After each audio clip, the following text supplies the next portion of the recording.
rrogat e mëdha që i marrin këto në shumicën e rasteve nuk i meritojnë.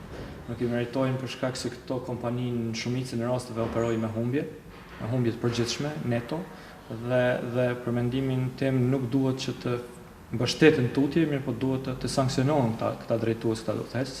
Mirë po këtu në Kosovë ndodhe kundërta, këtu shpërblehen ata të cilët nuk tregojnë performancë të mirë, po janë të bindshëm ndaj liderit partijak. Dhe ky është problemi kyç. Duhet përmendet së pari është që këto ndërmarrjet publike dhe agjencitë e pavarura shpesh herë shërbejnë si vend për akomodimin e militantëve politik.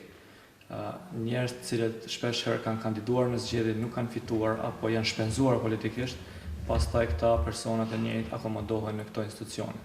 Këta vrejmë sidomos në ndërmarrjet publike, ndërmarrjet shtetërore të ndryshme, dhe kjo shërben si një lloj bonusi për ata personat të cilët kanë kryer partisë favore të ndryshme.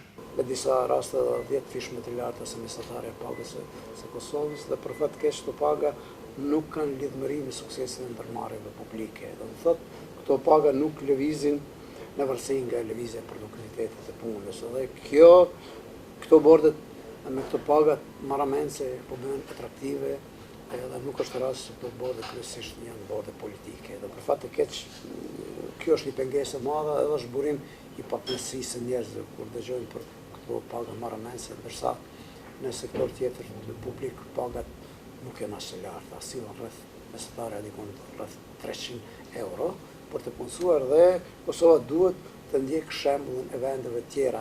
Përderisa ekonomia nuk është e privatizuar, ndërmarrjet publike duhet të qeverisen nga ekspertë, pa ndikime politike dhe duke ndjekur parimet e qeverisjes korporative.